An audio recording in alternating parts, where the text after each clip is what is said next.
Yeah, I understand what you're saying. Yeah, I know what I'm talking about. I gotta let them know. Time for me to let them know. Time for me to let them know about my podcast. Time for me to let them know about what's going down. Time for me to explain myself. Time for me to let them know what Wendell's World Sports is all about. Check it out, y'all. Good morning, good afternoon, bonjour, bonsoir, que pasa, shalom, wassalamu alaikum, namaste, konnichiwa. I would like to introduce myself.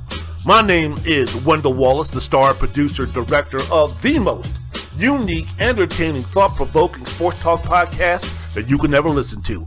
Wendell's World in Sports talks about what is going on in the everyday of sports from every angle, position, perception, point of view, and insight. What is going on in the NBA? What is happening in the NFL? The news and issues of college football and basketball. Sometimes might mention the sport of baseball, the sweet science of the brutal sport of boxing, and of course, my Georgetown Hoyas. 40 plus years of uninhibited devotion, the absolute loves of my life, till death do I part with them. From national conference and conference tournament championships through seasons of 6 and 25 and national embarrassment, despair, and irrelevancy, I will always be down with my Hoyas. So when it comes to my podcast, sports podcast listeners, sports fans in general, you will bow down.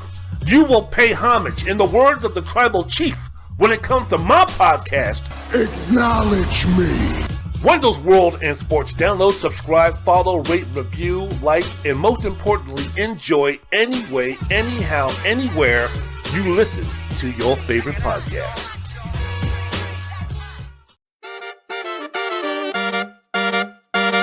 Ladies and gentlemen, welcome to the most unique, entertaining, and compelling sports talk podcast you'll ever listen to. Let's be great.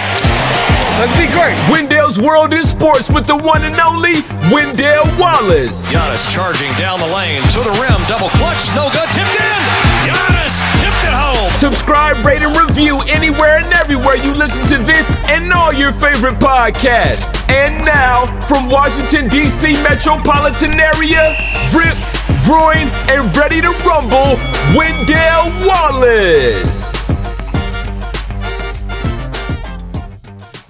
And welcome to Wendell's World in Sports. I'm your host, Wendell Wallace. So glad that you could be with us. A lot of things to get down on and discuss today in the world of sports. Man, I am rip, roaring, and I am ready to go. Before I get into NFL draft talk, before I get into first-round NBA Eastern and Western Conference playoff games talk, before I get into any of that, I want to say thank you very much. Special dedication for those who are listening to this podcast, who are watching this podcast on a YouTube episode of Wendell's World of Sports. If you could, if you're watching this, if you could just go ahead and subscribe to my YouTube channel, if you could go ahead and like this video, even leave a comment if you want to, I would appreciate that. And if you're listening to this podcast, always remember, this comes out once a week. What I want you to do is every time that you want to get a hankering for some really good sports talk, I want you to go ahead, wherever you listen to your favorite podcast, I want you to type in WENDELL''S, that's Wendell's World in Sports. I want you to download, I want you to subscribe, I want you to rate, I want you to review, I want you to follow, and most importantly, I want you to enjoy the most unique, entertaining, thought-provoking sports talk podcast that you can ever listen to. Wendell's World of Sports. I thank you so doggone much. All right. So we're going to be getting here. We're going to be speaking about what is happening. We're going to be speaking about what's happening in the world of sports. As you know, if you don't know, let me tell you, coming up this Thursday in Vegas, we have the NFL Draft, taking a look at the top 15 draft picks in order. Number one, a gift from Urban Meyer, that train wreck of a time when he was the coach of the Jacksonville Jaguars. They have the number one pick. The Fighting Dan Campbells have the number two pick. The Detroit Lions, the number 3 selection in the 2022 NFL Draft, goes to the Houston Texans. Number 4. The number 4 pick goes to the New York Jets. The number 5 pick in the draft goes to the New York Giants. The number 6 pick in the draft goes to the Carolina Panthers. Number 7 goes to the New York Jets again via the trade. Number 8 selection in the NFL Draft goes to the Atlanta Falcons. Number 9, the Seattle Seahawks. Number 10, the New York Jets via a trade. Number 11, my Washington Commanders. Number 12 pick in the NFL Draft, the Minnesota Vikings. Number 13 pick goes to the Houston Texans. Number 14 goes to the Baltimore Ravens. Number 15 goes to the Philadelphia Eagles, so on and so forth. So when we're speaking about this draft, when we're talking about this draft, one of the things that really stands out is the fact that, one of the things that really lure us in terms of watching the NFL draft is not only the players, if you're a fan of a team who's picking in the top 5, in the top 10, top 15, somewhere around there. One of the things that really drive the ratings, one of the things that really drive the interest in the NFL as far as the draft is concerned is the marquee name, is the marquee quarterback, is the Heisman Trophy winning guy from Alabama, from LSU, from Ohio State, from USC, from one of the blue blood football programs who is the quarterback that's going to be that franchise quarterback that's projected to be that next great quarterback. And for the team that's been downtrodden, for a team that has been losing, for a team that is a quarterback away from starting to build a future to where maybe they couldn't compete in 2, 3, 4 years for an NFL championship, for a Super Bowl contending championship.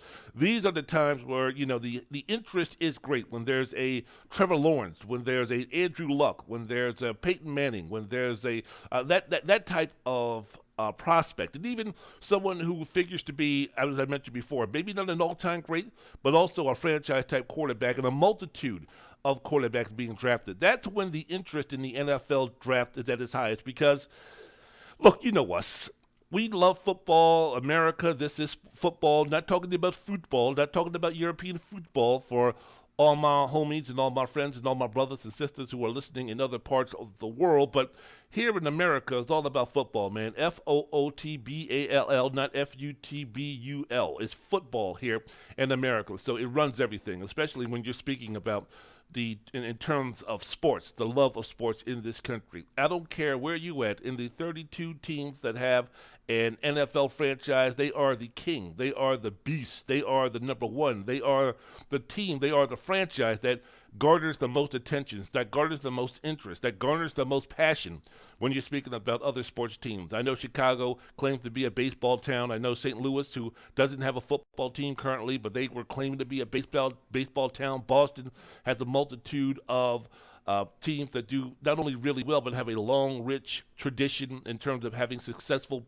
and historical sports teams. But we're speaking about, even with the Boston Red Sox, even with the Boston Brewers, thanks to Tom Brady and Bill Belichick, the numero uno sport in that region, in that city, in that part of the country is the NFL, is football. So because of that, look, man, the NFL, regardless of who's coming out, regardless of who's going to be the number one pick and what position they play or what school that they go to, is going to be the team is going to have a huge interest in the ratings for the NFL this upcoming Thursday. Is going to dwarf anything that the NBA playoff games can produce.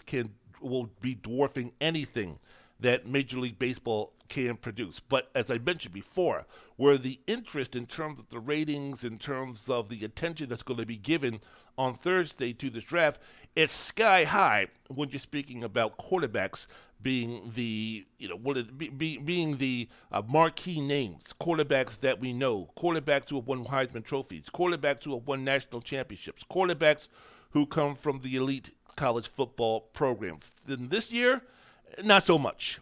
This year, we're going to be stretching. This year, we're going to be hoping. This year, we're going to be praying. This year, we're going to be making it up when we're speaking about the quarterbacks and where they can go in the first round and how high some of these guys can go, whether we're speaking about Malik Willis, whether we're speaking about Kenny Pickett, whether we're speaking about Matt Corral.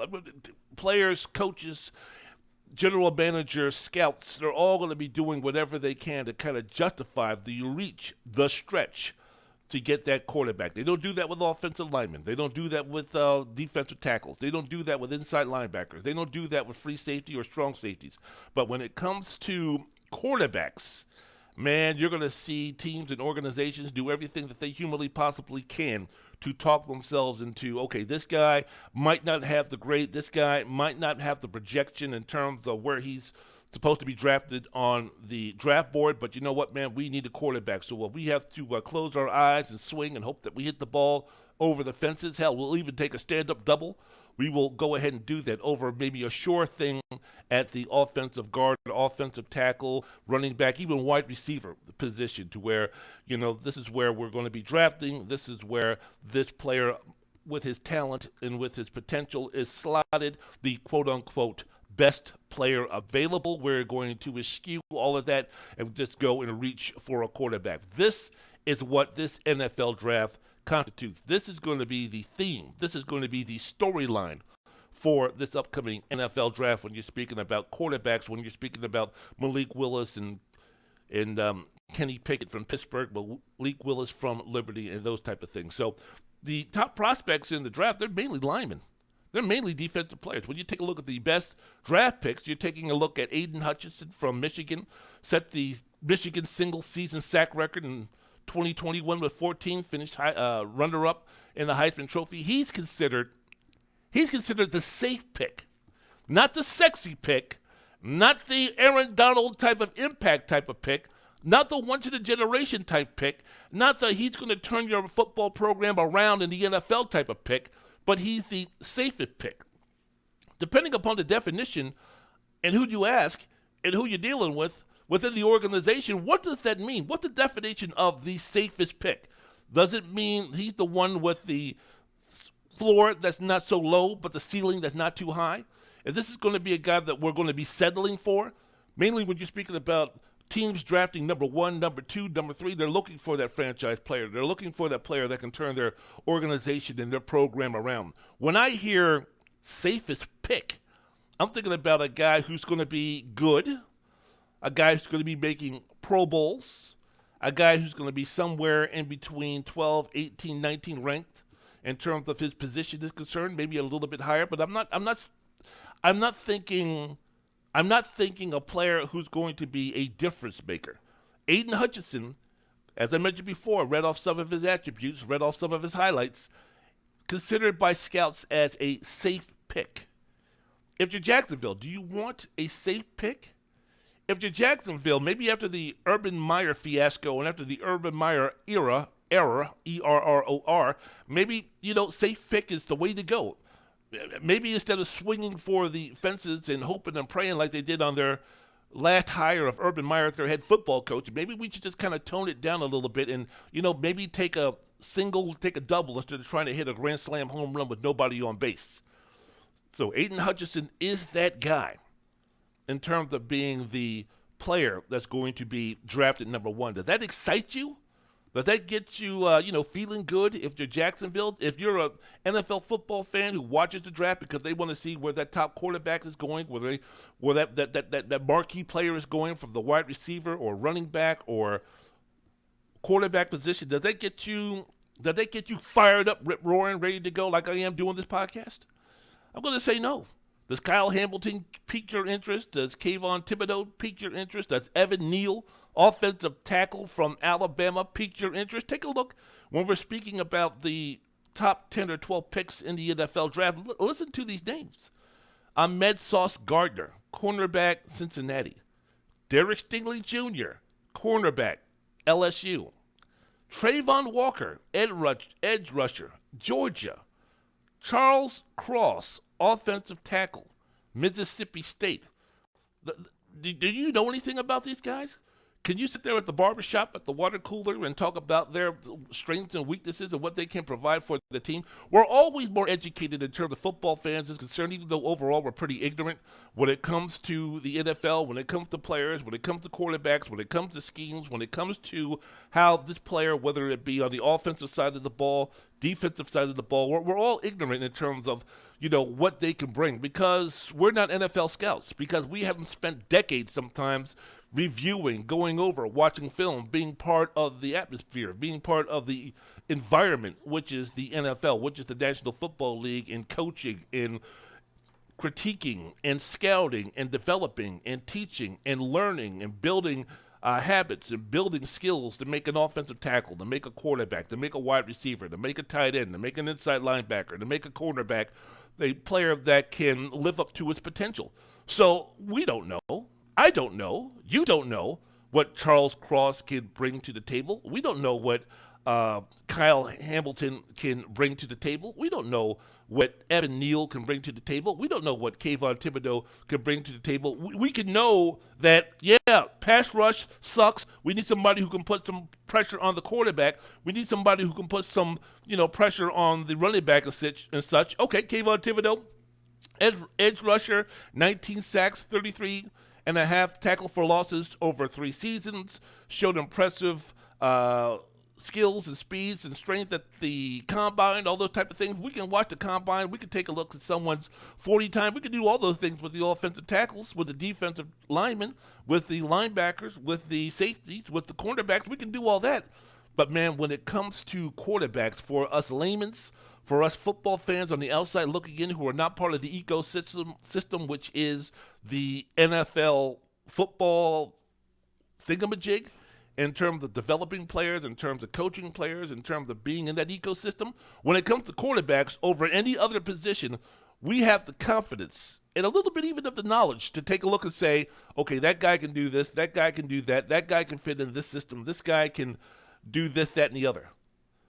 So when we have a quarterbacks, which are going to be drafted in, say, we have 2 or 3 quarterbacks that are going to be drafted in the top 10, and their projection is to be somewhere in the top 10. And we have, going into the draft, those quarterbacks that could be considered franchise quarterbacks if they reach their potential. Yeah, if you're a fan of the Detroit Lions. Yeah, if you're a fan of the Carolina Panthers. Yeah, if you're a fan of the Atlanta Falcons, you're going to be paying a little bit more attention because you're going to be begging, you're going to be pleading, you're going to be hoping, you're going to be praying that, man, the Carolina Panthers can finally find themselves that franchise quarterback for real and not have to deal with the Sam Darnold experience. That the Atlanta Falcons can move on from Matt Ryan and get themselves the quarterback that can have more success and bring a championship and bring a Super Bowl trophy and bring that Lombardi back to Hotlanta. So we can take a look at the stats. We can take a look at the highlights, and we can have a better opinion in our own minds, thoughts, and feelings about what this player is going to do. Say, for instance, if we're taking a look at the offensive tackle, hey, look, how about that? He seems to be handling the defensive lineman pretty well. Hey, take a look at the offensive lineman. Call that play to, on the offensive line to stop that blitz, to stop that the stunts within the defensive line. Hey, take a look at that linebacker who can also, go ahead and play in coverage and put some pressure on the linebacker. Looks like a really good athlete. Hey, take a look at that covered corner. He looks pretty good. Allowed the receiver not to catch the football. Wow, this, that, and the other. That doesn't excite us in terms of watching a quarterback do a thing. So as I mentioned before, when you're taking a look at Kyle Hamilton, when you're taking a look at Kayvon Thibodeau, when you're taking a look at Trayvon Walker, when you're taking a look at those guys, and they're going to be drafted somewhere in the, anywhere between the first pick and also the 11th or 12th or 15th pick, and that's going to dominate the first half of the first round, you know what? Even the mightiest of NFL football fans might say, yeah, you know what NBA game is going to be, and I'll be going back and forth. I'll be concentrating on the NFL draft, no doubt, but I also will be watching the NBA because, as I mentioned before, you don't give me something of substance in terms of a quarterback, which I can take a look at and evaluate my own self, makes the NFL draft not as sexy, makes the NFL draft not as attractive, makes the NFL draft a little less, program watching than if a franchise quarterback was going to be at the top of the line or even had some type of storyline with a quarterback. If this quarterback going to be drafted number 1, if this quarterback going to be drafted number 5, because leading up to the draft, most of the time with the scuttlebutt, which will bring people to the interest of watching the draft, it's all centered around what? It's all centered around the quarterback. No one's going to be speaking about, man, what are the Jacksonville Jaguars going to do? Are they going to draft Aiden Hutchinson? Are they going to try to move down? Or is this going to be a situation where they're going to be choosing between Aiden Hutchinson and Evan Neal? Man, we don't care about no doggone speaking about what's going to be happening with a defensive lineman, with an offensive tackle, with a safety. Can a safety go in the top 5? Can a quarterback be projected to go in the top 8? We don't care about that nonsense. We don't know about any of that stuff. We don't care, for the most part, about any of that stuff, especially if the teams that are involved in these rumors and innuendos and thoughts and everything are not your team. I mean, we don't care what the doggone Jacksonville Jaguars do. If you're a Washington Commanders fan or a New York Giants football fan or a Seattle Seahawks football fan or a Denver Bronco football fan, we don't care about that. We don't care about in terms of, hey, what are they going to be doing with their first pick, drafting an offensive tackle, drafting a defensive lineman, moving down. We don't care. But when it comes to a quarterback, when it comes to having 2 or 3 or 4 quarterbacks that could go anywhere in the top 15, top 16, top 20. Well, then leading up to the draft, it's all about, man, how did he do in his pro day? How did he do on the Wonderlic? How did he do this? How did he do that? What's going to be happening? Should this team draft this quarterback because this quarterback that they have right now might not be the answer? Which quarterback is going to be drafted higher than expected? Which quarterback is going to drop? Which quarterback is going to be the next Aaron Rodgers? Which quarterback is going to be the next Brady Quinn? Which quarterback is going to be the next Mac Jones? Which quarterback is going to be the next Geno Smith, where they were projected to go somewhere, but yet and still where they got drafted was a great divide in terms of where they thought they were going to be drafted, where the mock draft told us they were going to be drafted, where the scouts and the know-it-alls and the experts told us with their mock draft where this quarterback was going to be drafted, top 5, top 8, top 10. Now all of a sudden you get down to pick number 17, pick number 18, pick number 20. And we have those scenarios where now it's getting juicy. Now we're starting to get into a little TV drama. Now we're starting to all of a sudden have the NFL draft resemble a TV drama.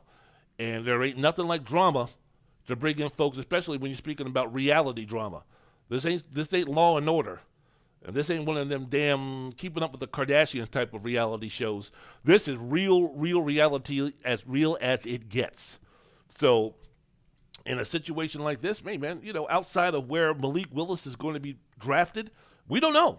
We don't know what's going to be happening. So the NFL draft, I guess the only thing that they can really do in terms of not only speak about where the quarterbacks are going to be taken, and we're only going to be really talking about 2 with Malik Willis, who could be this season's Trey Lance in terms of the projection of where he's going to be drafted, and Kenny Pickett, if he's going to be going to the Pittsburgh Steelers, if he's going to be drafted by a team like the Washington Commanders or maybe a team like the New Orleans Saints, who can groom him to eventually be a starting quarterback, even though if you're taking a look at the starting quarterbacks in this year's draft class, Kenny Pickett is the one, like Mac Jones was last season, was a quarterback who could come in. If you're going to have one of these quarterbacks, Sam Howell, Malik Willis, Kenny Pickett, Matt Corral, one of these guys, who's going to be that guy that has the best chance of starting this upcoming NFL season is going to be Kenny Pickett. Which quarterback has the intangibles? Which quarterback has the physical tools and ability and potential and talent to be a franchise NFL championship winning quarterback? Then Malik Willis is that guy. What's going to be the situation? What's going to be the decision making that's going to be happening when it comes to Malik Willis? What happens if the Carolina Panthers, who on a lot of mock drafts are selecting Malik Willis with the number 6 pick? That's drama in itself, because you're taking a look at the Carolina Panthers right now and Matt Rule, who basically is under the gun, under fire to win football games next season. Well, guess what? Malik Willis is not going to be winning football games next season. And Matt Rule has to win this upcoming season. So Matt Rule might be thinking about, man, I'm not really interested in drafting Malik Willis because in 3 years he'll be ready to be a starting quarterback or be able to reach his potential in 4 or 5 years. If I don't win next season, I won't be around to see him flourish. So I need somebody who can help me win football games now. David Tepper, a hands-on owner, he's upset with me because I didn't make the playoffs last season. I didn't even come close last season after the first couple of games starting off and maybe having the potential to make the playoffs. I need to win now. But if you're Matt Rule, you're the coach. You're not the GM. Very few coaches in the NFL buy the groceries. That's the job of the president of football operations. That's the job of the general manager. They buy the groceries, you make the meal. So it's going to be an interesting situation. If you're the Jacksonville Jaguars, I mean, what are we going to be doing here? Yeah, you have the number one pick, and yeah, Aiden Hutchinson is a quote-unquote safe pick. But I've got myself a potential Hall of Fame quarterback in Trevor Lawrence. I said potential. The mock drafts and the prospects and all this stuff saying that he's a generational great quarterback. Am I going to try to do everything humanly possible to see what I can do to get this guy some help? In the NFL, man, with the salary cap, unless you're the Los Angeles Rams, you can't be balanced in terms of having a great offense and a great defense. In the NFL, because of the hard salary cap, you can't have superstars on both offense and defense. So it's almost like when you tilt the scales in terms of what's going to be the strength of our football team, it ain't going to be special teams. It's either going to be the offensive side of the football or the defensive side of the football. And the way that the game is played today, it better be on the offensive side of the football. It starts off with the quarterback, which is Jacksonville, check. I think we got, not only do we have someone that we can, project that's going to help us a lot, we got someone who might go down as an all-time great. So we have this winning lottery ticket named Trevor Lawrence. What exactly are we going to do? And we have the number one pick. What are we going to do? Are we going to get ourselves an Evan Neal? Are we going to concentrate on offense in terms of building our team through the draft?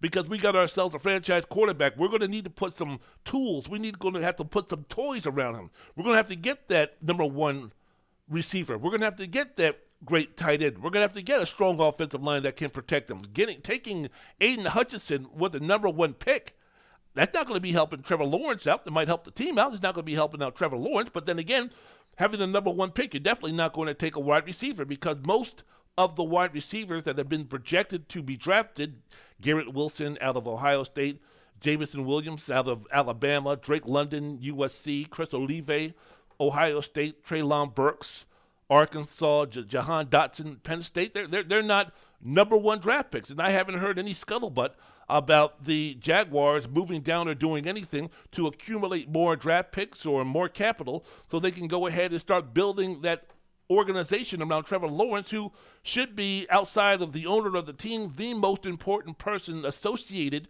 with that organization. So it'll be interesting, as I mentioned before. But you take a look when the draft starts getting interesting, wide receivers who can make an impact early on very soon. Garrett Wilson, Jameson Williamson, even though he's going to be out for a period of time because of the ACL injury he suffered in the national championship game. Drake London, Chris Olave, Treylon Burks, Jahan Dotson. You take a look at teams who need receivers. There's a multitude of them. Yes, we know about Kansas City. We know about the Green Bay Packers needing wide receivers because of them, Kansas City trading Tyreek Hill, Green Bay trading Devontae Adams. But you're speaking about other teams who could use an upgrade at the wide receiver position, the Cleveland Browns, the Baltimore Ravens, the Houston Texans, Indianapolis Colts, Jacksonville, Kansas City, the Chargers, the Patriots, the Jets, Pittsburgh, Tennessee, Carolina, Green Bay, Chicago, Detroit, Dallas, my Washington Commanders, New Orleans, Philadelphia. They could all use some help at the wide receiver position. And in a situation and in a draft that's going to be deep with wide receiver talent, hey, man, you're speaking about the Cleveland Browns. Hey, they just brought in Deshaun Watson and paid him a boatload of money. I think he right now might be the highest paid player in the NFL. You made quite a commitment to him. You have a nice running game. You have a pretty good offensive line, the best running game duo in the league with Kareem Hunt and Nick Chubb. But who is he going to be throwing the ball to? You don't have Jarvis Landry. You don't have Odell Beckham Jr. Yeah, you have Amari Cooper, who you traded for with the Cowboys, but outside of that, you have Cooper, Donovan Peoples-Jones, and Anthony Schwartz. Man, how nice would it be if you're starting to build that championship and having a quarterback that is going to be ranked in the top 5-3 in the NFL in terms of production, in terms of talent, in terms of impact, in terms of how great that quarterback is, and you're projecting that to be the deal for Deshaun Watson for the next 7, 8, 10 years. Hey, man, if you're the Cleveland Browns, we got to go ahead and we got to start, putting some receivers around this guy.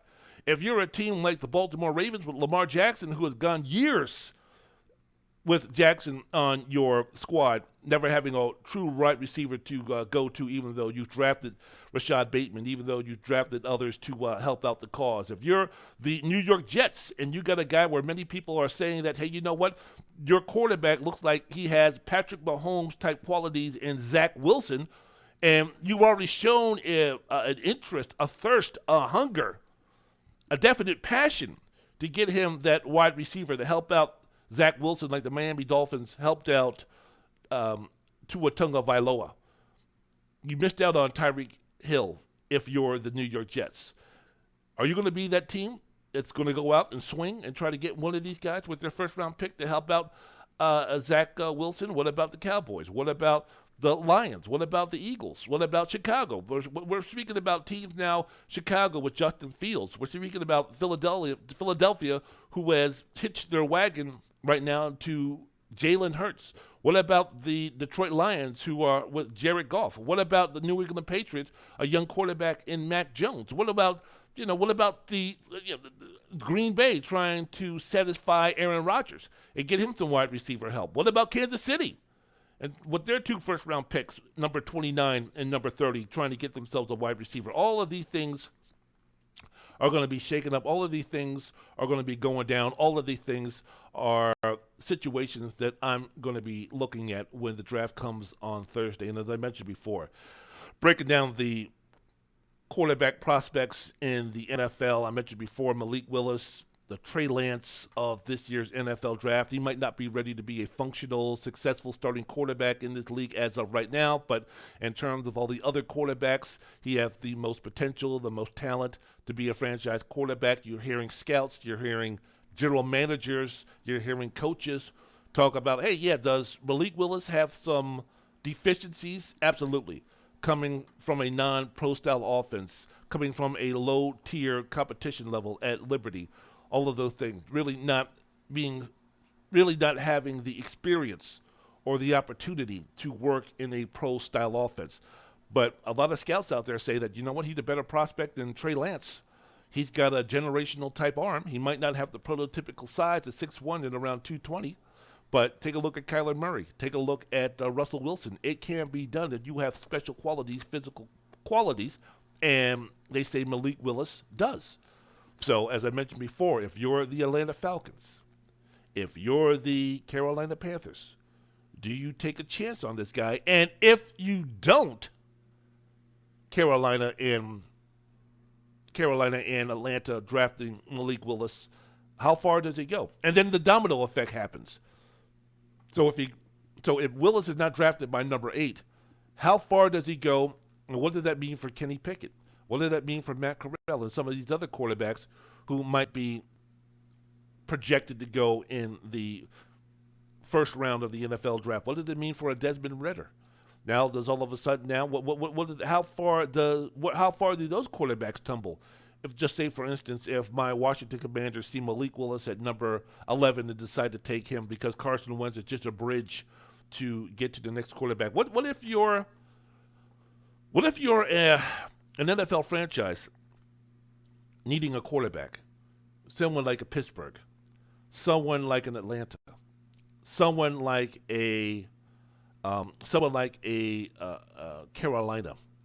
Maybe it's a situation where you're like Washington, or you're like the New York Giants, or maybe even the Miami Dolphins, where it's kind of like, look, we got a quarterback for this year, but we're going to give this guy one more chance to try to do some things. If he doesn't prove that he can be a franchise quarterback, we're going to be moving on. And then you take a look at next year's draft class, and they're saying that because of players such as C.J. Stroud and Bryce Young from Alabama and a couple of others, that this upcoming NFL draft 2023 has more really good quarterback prospects than, say, a Malik Willis or a Kenny Pickett or a Desmond Ridder, a team that might be reaching, stretching, blowing their first-round pick on someone who, as I mentioned before, close your eyes, swing as hard as you can, and hope that you hit the ball and hit it over the fence for a home run. So are you going to be in a situation to say, hey, man, look, we're not in a position to draft a Malik Willis because we're too far beyond thinking about going for a Super Bowl championship. We need to continue to build around And then if we stink again, or if we're in a position next season where we can get ourselves a quarterback who we feel can project to be a better quarterback, especially if you're speaking about Malik Willis, and then Malik Willis is gone. And then you will have the tantalizing potential of a C.J. Stroud of Ohio State, of a Bryce Young of an Alabama. And there's always a quarterback next year in college that's going to creep into the scene and do what Joe Burrow did from his junior year to his senior year, what Zach Wilson did at BYU from his 1 year to the year that all of a sudden he jumped to being the number 2 player drafted in his draft class. So all of these things, man, these are situations, these are conversations that these NFL GMs and coaches and owners and presidents of football operations are having. But as I mentioned before, man, it's crazy, it's wild, it's unbelievable. The NFL draft coming this Thursday down in Vegas, about 20 minutes from my town home here in Northwest Las Vegas, Nevada. It's going to be intriguing. It's going to be interesting. Yeah, they don't have the sexy quarterback. Yeah, they don't have the Tim Tebow in there. Yeah, they don't have any type of alluring story to drag you in. But hey, man, you know, defensive linemen, offensive linemen, quarterbacks, all those non-sexy players that are going to be drafted, or from those non-sexy positions that are going to be available to be drafted high, hey, it's going to pique my interest. Lord knows I'm going to watch. So the upcoming NFL draft, Thursday, let's see. Let's see what happens.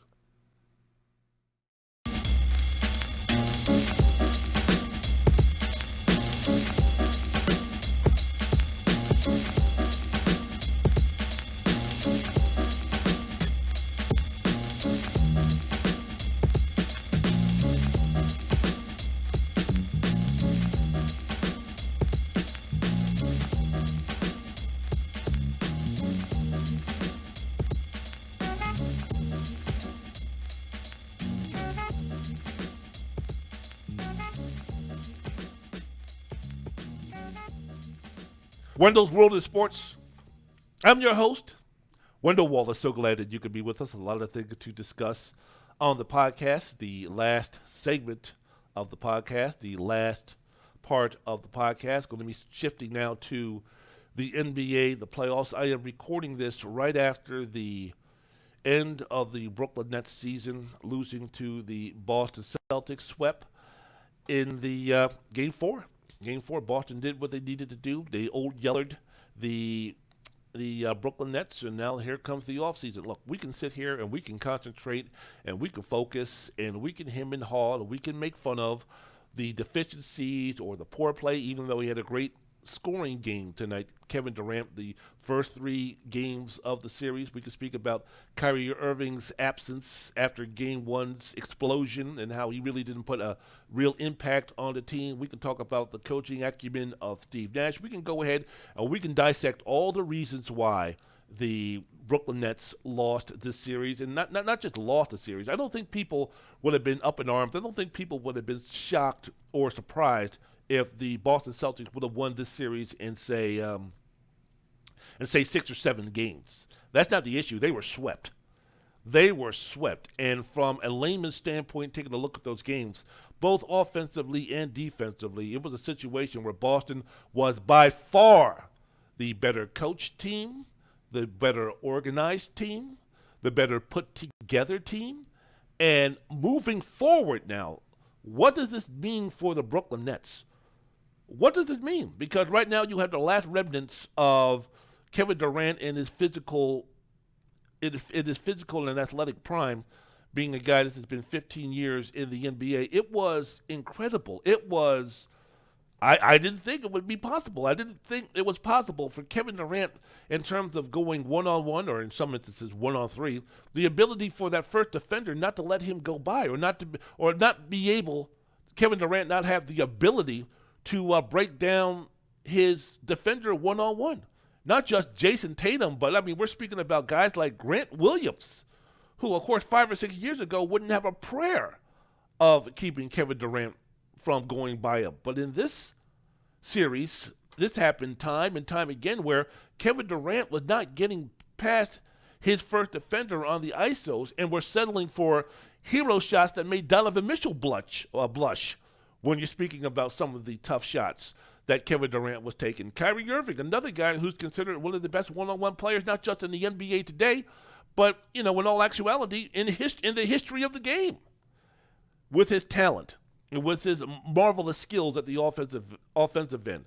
And he couldn't make, outside of game one, he couldn't make his imprint and his impact on a team. So with the Brooklyn Nets, and I'll get to the Boston Celtics moving forward, because after I speak about the Brooklyn Nets on my podcast, I'm not going to be doing it anymore, because I'm going to be focusing on the playoffs and not teams who are no longer in the playoffs. See the Los Angeles Lakers and see the Brooklyn Nets. But what does that mean for Brooklyn moving forward? What's going to be the impact? What's going to be the consequence? What's going to be the destruction? What's going to be the decision making for the Brooklyn Nets moving on after they got swept? There's going to be a lot of hard, tough choices and decisions to be made, because not only did the Brooklyn Nets, you could say, disappoint, you could say that almost in terms of disappointing teams, that right beside or right below the Los Angeles Lakers, where they were projected at the beginning of the season and everything that went down and how they went out in these playoffs, that you could say that coming in with the bronze medal or coming in with the silver medal for most disappointing team in the NBA behind the gold medal winning Los Angeles Lakers in that award, second place belongs to the Brooklyn Nets. Give Kevin Durant, give Kyrie Irving, give Steve Nash, give Blake Griffin, give LaMarcus Aldridge, give Bruce Brown, give Steph Curry, give those guys trophies and orange wedges and a participation trophy, because, hey, man, that's about the only thing that you're going to be getting. You're not going to be getting the jewels. You're not going to be able to hold up the LOB. It's a disappointing season for the Brooklyn Nets. And you can blame a lot of things. You can blame Kyrie Irving. You can blame James Harden. You can blame the lack of continuity. You can blame all of those things. But the bottom line is that the Brooklyn Nets did not get it done. And now we're speaking about year two of the Kyrie Irving, Kevin Durant coming over to win themselves a championship, not with the New York Knicks, but with the Brooklyn Nets, kind of build their own legacy with a team that doesn't have a legacy, even though if you take a look at the New York Knicks and the history of their franchise outside of the early 70s, late 60s New York Knicks with Willis Reed and Dave DeBusschere and Walt Clyde Frazier and Bill Bradley and Dick Barnett, and then picking up Earl Monroe and such, and those guys, Red Holtman as their coach in the early 70s, and then moving up to the Patrick Ewing from Georgetown University teams of Pat Riley being their coach, Patrick Ewing being their beast, their centerpiece. And you have guys like John Starks, you have guys like Mark Jackson, you have guys like, for a short time, Rolando Blackman, you have guys like Charles Oakley, you have those type of Anthony, oh my goodness, Anthony, I know his first name but not his last name. Big man, 6'5", 240, brute, that type of thing. Anthony Mason, thank you. So outside of those teams with the New York Knicks, when you take a look at their history, it's been not very good. But Durant and Kyrie said that we're going to go to New York. We're going to go to the New York market. We're going to bring on our good buddy DeAndre Jordan with us. And we're going to do some things, man. We're going to make some magic. And so far, 2 years in, it's been extremely disappointing. And especially when everything was hyped, when they went ahead and they got James Harden. Oh, man, now you're speaking about a situation where you have, at the time, three of potentially the top 9, 11, 12 players in the league. And even after they lost to Milwaukee to end their season last season, going into this season, the prognostications were what? The Brooklyn Nets were supposed to be the heavy favorites, or at least the solid favorites, to win the Eastern Conference and to get swept like they did by the Boston Celtics. And as I mentioned before, looks so like out of the league, just in terms of what they were doing. Boston's playing the best basketball in the NBA right now. I think if you had to have a team ranking as of right now, everything could change by the next playoff round. But if you're going to be having rankings right now, especially when you take into consideration the injuries that are happening in Milwaukee with Chris Middleton, the injury that's happening right now in Phoenix, which has really put the Suns in a precarious situation. Luka returning, not really missing a beat, but still missing a couple of games because of injury. When you take a look at all of the teams right now, and you're taking a look and saying, man, who's going to be that team that's going to emerge as the favorites to win the championships as of right now, as I'm recording this April 25th? It's got to be the Boston Celtics right now, that's the way that they're playing. Get to them in a second, but just getting back to putting the finishing touches on the Brooklyn Nets, I don't know where you go from here if you're Brooklyn. I don't know what you do with Kyrie Irving. I don't know. Are you really going to give him a max contract? Do you really trust Kyrie Irving? Do you really believe in Kyrie Irving to give him a max contract? Now, what Kevin Durant wants, Kevin Durant is going to get. And, somehow, some way, if you're the owner of the squad and you were putting this team together, you're going to have to somehow, some way save face in terms of, man, we got to continue to go ahead and try this out, because this would be an utter failure. If Kyrie, I don't know, man, I don't know, the mercurial, unique personality, which is Kyrie Irving, I mean, we don't know. This man could retire tomorrow. This man could have a change of heart and want to be traded. We don't know what's up with Kyrie Irving. But it's a situation where if you blow this team up, or if you go ahead and just say, well, sorry, Kev, Kyrie went somewhere else, and now it's just going to be you surrounded by the Bruce Browns and the Nicholas Claxtons and the Seth Currys and the Andre Drummonds of the world. And, oh, yeah, by the way, go ahead and win us a championship, and you be that guy to do what Luka is doing with the Dallas Mavericks in year 16. No, that is not going to be happening. So just based on trying to save face, if you're the Brooklyn Nets organization, you're probably going to have to bite the bullet and pray to whatever God you pray to say, please, Lord Jesus, whoever, Brigham Young, whoever, man, please do something to, have the light turn on and common sense with Kyrie Irving and have him fulfill this potential with this squad that we have right here. Because eventually, man, they're going to need Kyrie Irving to be that guy. I mean, you're speaking about Kevin Durant going over 40 minutes, year 15 in the NBA, and you're not even taking into account the postseason and Olympic play that's been tacked upon his body, and you're not even going to take into account the injuries that he's had throughout his years, not just 4, 5, 8, 10 years ago, but we're also speaking about recently this season where he suffered a knee injury. I mean, Kevin Durant is going to be the Kevin Durant of 2013. Kevin Durant is no longer the Kevin Durant of 2015, 16. To be that guy, to be that potent with the workload and responsibility that Steve Nash and the Nets organization and team put on him, to be playing 40 minutes near the end of the season just to get into the playoff game. And then one of the reasons why he didn't have the juice, one of the reasons why he didn't have the impact that many Brooklyn Nets fans thought he was going to have was because of the taxing minutes. Man, I don't give a damn who you are, man. There ain't no 34, 35-year-old guy who's going to be in his 15th year in the NBA, maybe outside of LeBron James, that could shoulder that type of workload and be able to be the team in Boston that's playing that well when you're surrounded on a team in Brooklyn that doesn't have the resources or doesn't have the talent to give you some type of break. I mean, hell, at least when LeBron was carrying the Cleveland Cavaliers to the NBA Finals, at least he had a little bit of help around them. If Kyrie is going to play like he did in games 2, 3, and 4, you have nothing for Kevin Durant. Nothing. And then it's just a matter of, get the ball to Kevin Durant with 6 or 10 on the shot clock and 35 feet away from the basket and have him go 1-on-4 because you've got 8 eyeballs looking at Kevin Durant, and the other 2 are just making sure that Kyrie Irving is still around. You're not going to be successful with that team. They didn't run anything. The coaching staff didn't help. Jock Vaughn and Steve Nash didn't do anything in terms of run something, anything. Run something to get Kevin Durant open. Run something to get Kyrie Irving going.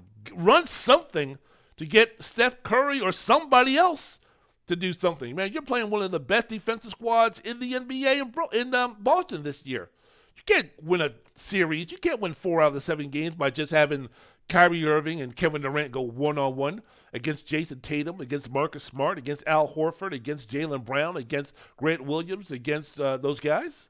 It was unrealistic. My thoughts and feelings to think about with Brooklyn now is that if the Utah Jazz, which are right now losing to the Dallas Mavericks, let's say, for instance, that the Jazz go out in the first round and Danny Ainge, who has no ties whatsoever to anything in terms of what the Utah Jazz is as a team constituted right now. He's not married to Rudy Gobert. He's not married to Donovan Mitchell, and he's not married to Quinn Snyder. So if Danny Ainge, after the Utah Jazz, quote-unquote, disappoint, and you're speaking about, disappointing for a team that was playing against a Dallas Mavericks team that didn't have Luka for part of the series, and you still can't get it done. If you're the Utah Jazz and you feel that you reach the ceiling with this squad right here, could it be a situation where Danny Ainge just decides to blow the thing up, which includes maybe making a coaching change? So Quinn Snyder's going to be on the open market. We're speaking about one of the best coaches in the NBA, and you're the Brooklyn Nets, and you're trying to salvage something of the Kevin Durant, Kyrie Irving duo era that has been with the Brooklyn Nets. Hey, man, as I mentioned before, if Quinn Snyder is available, do you do everything humanly possible? And, hey, man, this is not a reflection on the coaching acumen of Steve Nash, but it's like, if you're an NBA franchise, would you rather have Quinn Snyder or would you rather have Steve Nash as your coach? I mean, that's an easy question. There's maybe about 2 or 3 or 4 coaches at the very most who you would say, I would rather have that coach over Quinn Snyder. So it wouldn't be so much of a diss after 2 seasons to say, Steve, thanks for the memories, but we've got to go ahead and move on to do something else. It's a situation where it's kind of like, look, man, we're in desperation road, and we've got to do everything humanly possible. Again, if we're going to re-sign Kyrie Irving to a max contract for 3 or 4 years, well, we got to do everything humanly possible to make sure that we give ourselves the best chance from a player standpoint and from a coaching standpoint to live up to our expectations. So Quinn Snyder might be that guy for the Brooklyn Nets. Wendell's World in Sports, I'm your host, if he's available. Wendell's World in Sports, I'm your host, Wendell Wallace, speaking about what's happening in the NBA playoffs. So now Boston moves on. They'll be facing the winner of the Milwaukee Bucks Chicago Bulls series, which you're taking a look the way Milwaukee is playing and the way that they've laid the smackdown, the beatdown on the Chicago Bulls, beat them by a combined 54 points around games 3 and 4, that in all likelihood they'll be facing the Chicago Bulls in the first round. I know as I'm looking at this score right here that the Philadelphia 76ers are still in a tussle with the Toronto Raptors, but I'm guessing that eventually the 76ers will win this series.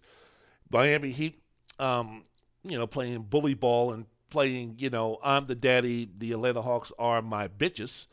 So it looks like, in all likelihood, we could have a very tasty and delicious looking series where the top 4 seeds, Miami, Boston, Milwaukee, and Philadelphia. You're going to have Philadelphia playing Miami, and you're going to have Boston playing Milwaukee. That looks tasty. That looks delicious. That's going to be looking very intriguing. That is something that I'm going to be highly attracted to and watch and break down and see exactly, who's going to be coming out of that mess.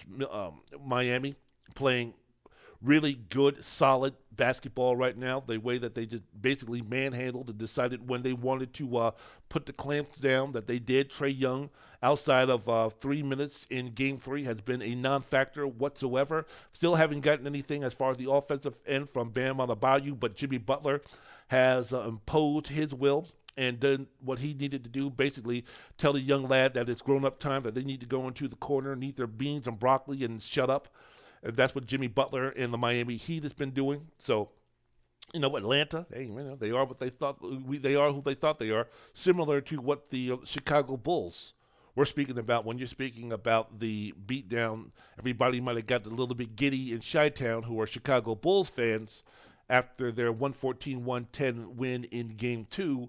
And Chris Middleton got injured. He had a sprained ACL. He's listed anywhere from out indefinitely to 3 or 4 weeks. I'll get to that in a second.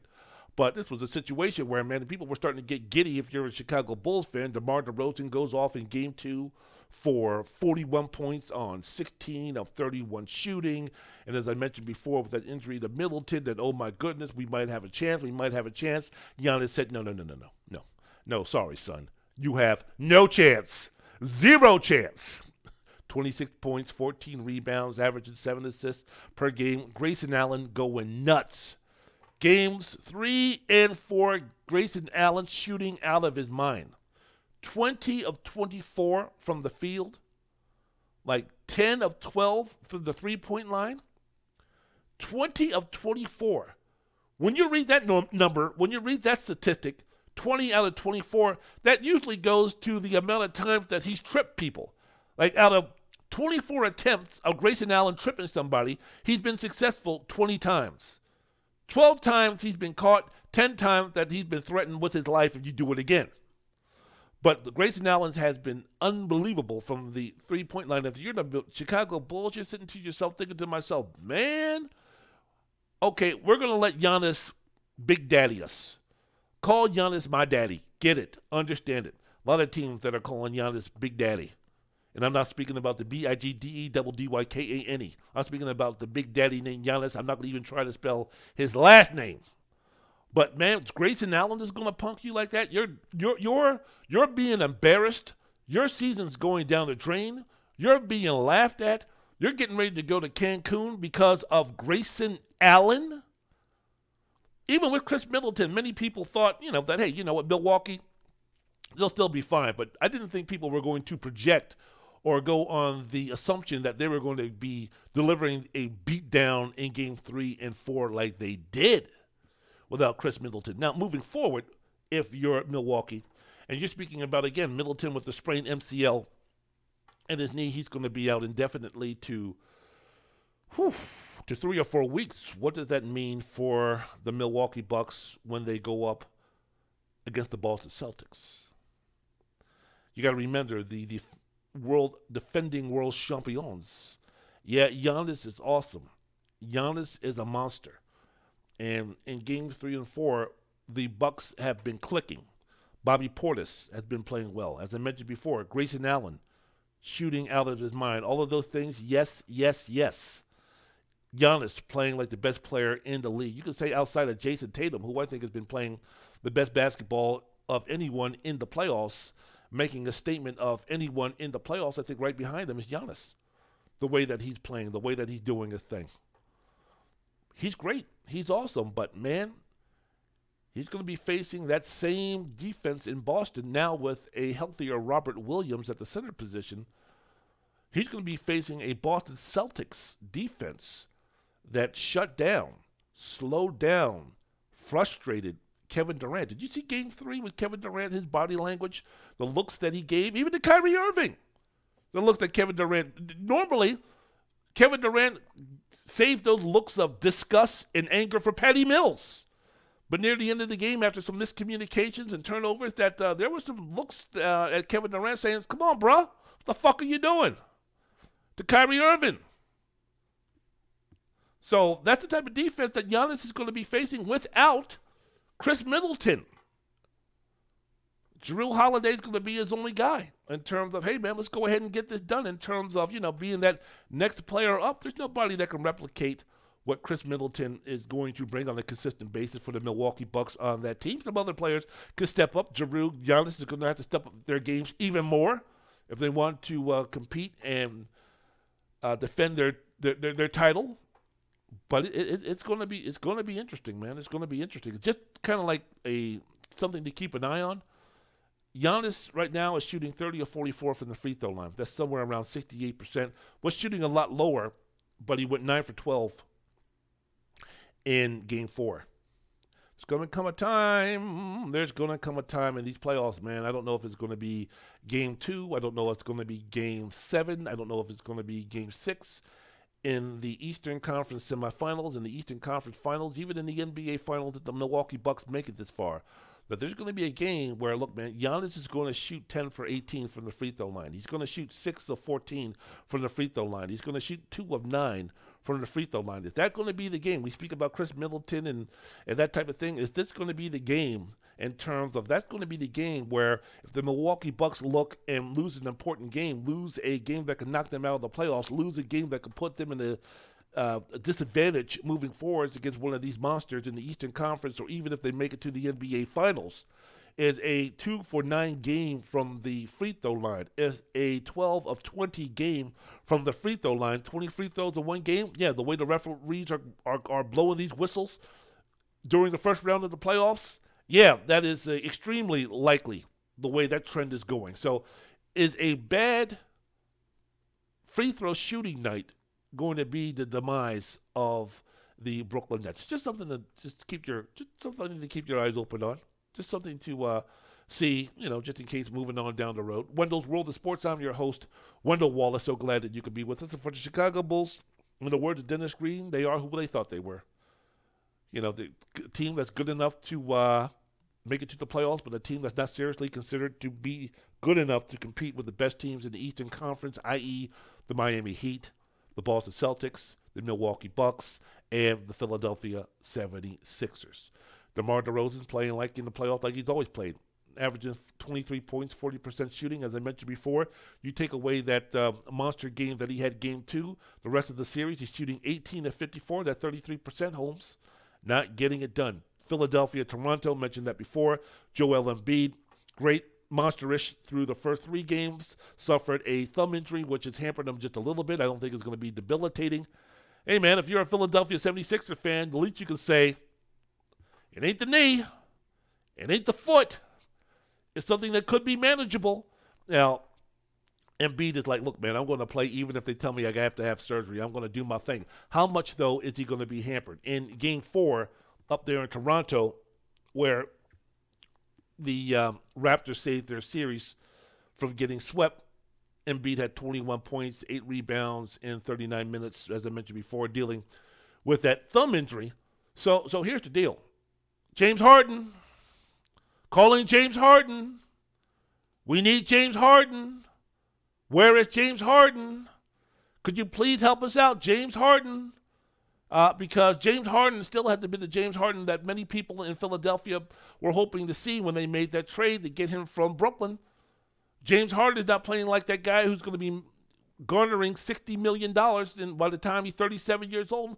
That max contract that James Harden is going to get. If you're the Philadelphia 76ers, are you confident to give him that type of contract? The way that he's playing right now, and knowing that he's only going to get worse in terms of his physical presence is concerned, he still hasn't done anything. He's still shooting 37.5% from the field. He's shooting better from the three-point line than he is from the field overall. And he still hasn't had that monster game. Now, you can sit there and we can talk about Joel Embiid has been carrying things, and Tyrese Maxey had a good game, 1 and 2, and, Tobias Harris has stepped up and all those type of things. But, look, man, in Game 3, it took a left side three-point shot with under 2 seconds to go by Joel Embiid to save the Philadelphia 76ers from being tied up in the series with the Toronto Raptors. When are we going to see James Harden do something? When are we going to see James Harden impose his will? When are we going to see the James Harden that's supposed to be one of the best offensive players in the NBA, not just in his generation, but of all time? Should we expect that James Harden? Is that James Harden now gone?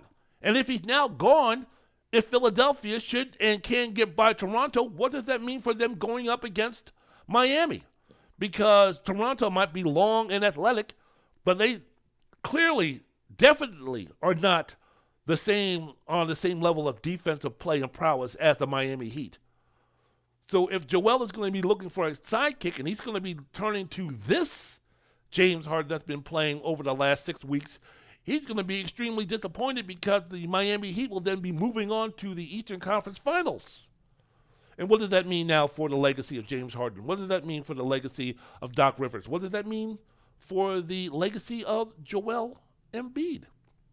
So it'll be interesting to see stuff about that. Wendell's World of Sports. I'm your host, Wendell Wallace. So glad that you could be with us. Ooh, it's getting dark in this house. I better hurry up and finish with my NBA prospects and my NBA talk as far as the playoffs are concerned. We've got ourselves a series in the Western Conference between Phoenix and New Orleans, tied 2-2. Game 5 tomorrow is going to be rocking. Chris Paul is going to be doing a thing, hopefully, if you're a Phoenix Suns fan.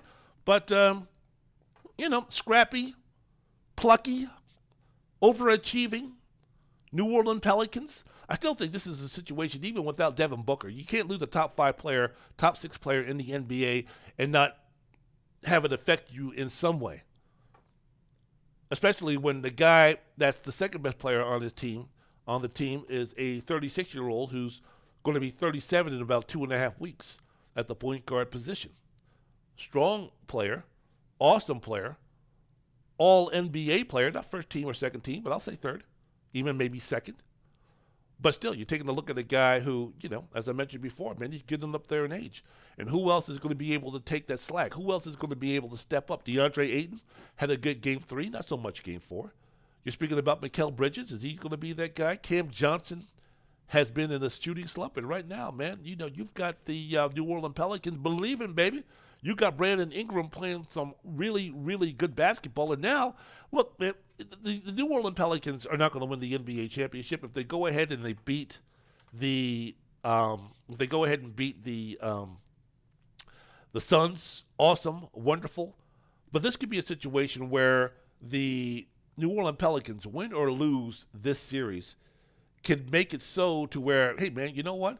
This could be a situation where we could use the experience that we had in the play-in game and then in the first round of the NBA playoffs to do a similar situation that the Memphis Grizzlies did. If you remember, they made the play-in game. They had a tough series with the Utah Jazz, and they used that experience.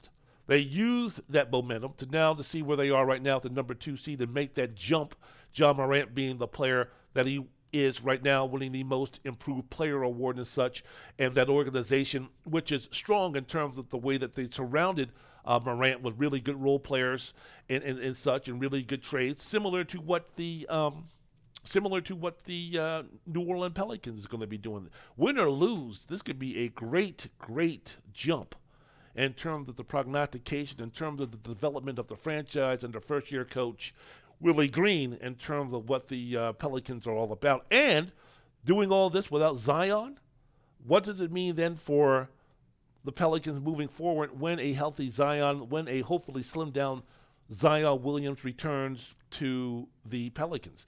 What does this jump mean for a player like Brandon Ingram in terms of his development, in terms of his ascension to being a guy who could be a key player on a team that has the possibilities of doing great things? Yeah, man, it's all about that. It's all really about that. Hold on for a second. Let me turn on some lights here because I'm getting a little bit dark, and I am not going to turn this bad boy off. So as I keep talking, hello, how you doing? Good to see you. All right, now it's better. So can you see me now? Awesome. Great. Fantastic. So, thank you. That's better. That's better. That's fantastic.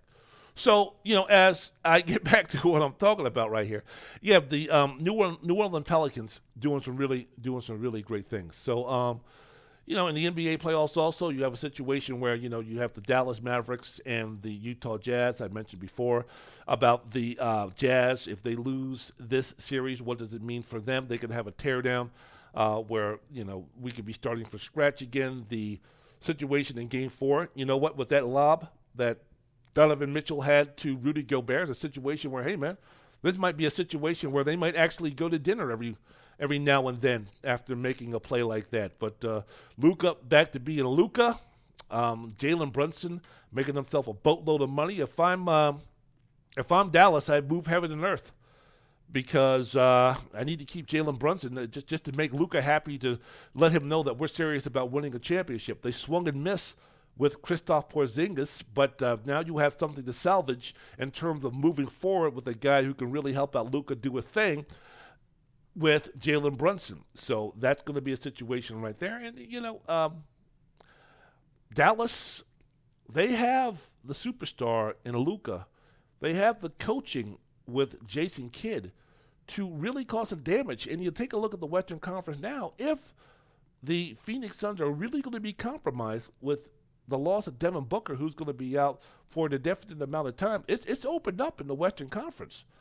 And outside of Golden State, who's going to be, finally putting the final touches on their series against the Denver Nuggets, I believe it's going to be tomorrow.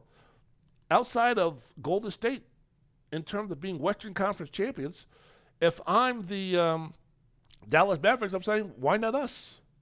Why not us? So those are something to look at. I'm going to end really quickly with the Memphis Grizzlies, Minnesota Timberwolves, the Swag Bowl, shall we say, in the first round. Just a fun series, just an interesting series. Like I mentioned before, man, you have two teams that are just playing almost like out of control, man. You have two teams playing, they're bouncing all over the place. It seems like there seems like the Grizzlies and the Timberwolves, it's like two teams who are going through puberty that just ate a bowl of sugar. The way those guys are bouncing around is crazy. It's all this type of stuff. It's just been a really intense series. It's been a fascinating series to watch. So I'm going to be paying close attention to that. And then, as I mentioned before, Golden State and the Denver Nuggets. Good win by Denver. Jokic doing the thing. I know there was some talk, especially after the first two games, not just with the Warriors and the Nuggets, but also with the 76ers and the Raptors. The first two games, the way that Embiid was imposing as well, and the way that Draymond Green was shutting down Nikola Jokic, it was almost like a situation where, wait a minute, who's the MVP again? But Jokic, as I mentioned before, without too much talent or any talent of any consequence around him, doing the thing and surviving Game 4 to move on to Game 5 in San Francisco, where I'm quite sure that will be the end of the season for the Denver Nuggets. All right, I'm out of here. I want to thank everybody for listening to the program. Oh, yeah, real quick. This past Wednesday, Jay Wright stepping down as the men's head basketball coach at Villanova. One of the great coaches. Just want to give a shout-out, special dedication to him. And Tyson Fury, 6th-round TKO over Dillian White. Speaking about now, he's the greatest heavyweight of all time. Come on, man, get out of here with that nonsense. You're good, but greatest of all time? You ever heard of somebody named Joe Louis? You ever heard of somebody named Muhammad Ali? Ever heard of those guys? Build a resume, my man. Build a resume in the ring. I mean, good, yes. All-time great. Come on now. After 30-something fights, you're going to call yourself the greatest of all time as far as the heavyweight situation is concerned. Rocky Marciano went 49-0. And he's not even close to being the greatest heavyweight of all time. Sonny Liston, 50-4. Considered not close of being the greatest heavyweight of all time. And both of those guys would smash Tyson Fury in terms of his legacy is concerned. I'm not talking about in terms of getting in the ring because, Rocky Marciano during his day is the size of a light heavyweight. And meanwhile, Tyson Fury, you're looking at a guy who's 6'9", 260. So, yes, of course, but when you're speaking about the resume, when you're speaking about, what they did during their time period, come on now. You're going to try Tyson Fury to say that you're better than Ali, better than Joe Louis, better than Marciano, better than Sonny Liston, better than George Foreman, better than those guys? Come on now. Come on. You're good, but let's just calm down. Better than Vladimir Klitschko? Come on now. Let's calm down with that stuff. So give a shout-out to the boxing match, 94,000 people over in Wembley. Good stuff, man. Anytime that the heavyweights can get together and do some things, then that'll be great. Now we're going to be waiting for Alexander Usyk and Anthony Joshua to get the rematch on, and we'll move on from there in the heavyweight division. All right, I am out of here. Please remember, for those who are listening to my podcast, watching my podcast, could you do me a favor, please? Could you just go ahead and have a conversation and learn from someone of a different race, of a different gender, of a different political background, of a different financial background, different side of the globe, different religions, different political affiliations, a difference in terms of who you love, what gender that you love. Can we please have a conversation with those folks? Can we please listen to what they're talking about? Can we please figure out and learn some of their stuff so we can move on? Right now, currently, in our state of mind, in our society, my generation, your generation, we're too ignorant, we're too racist, we're too narrow-minded, we're too closed-minded, we're too stupid, me included, to have the utopian society that we should be living in, where people are truly judged by who they are, what's in their heart, how much love and respect and unity and harmony that they're willing to give for those who deserve it.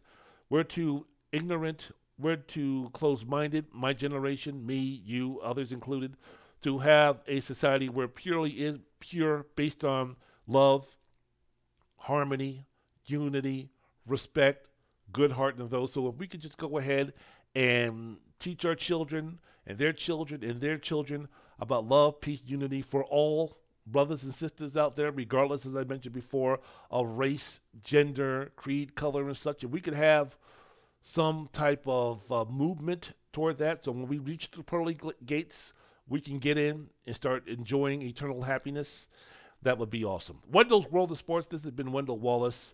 Say strong love, peace, and unity, and music.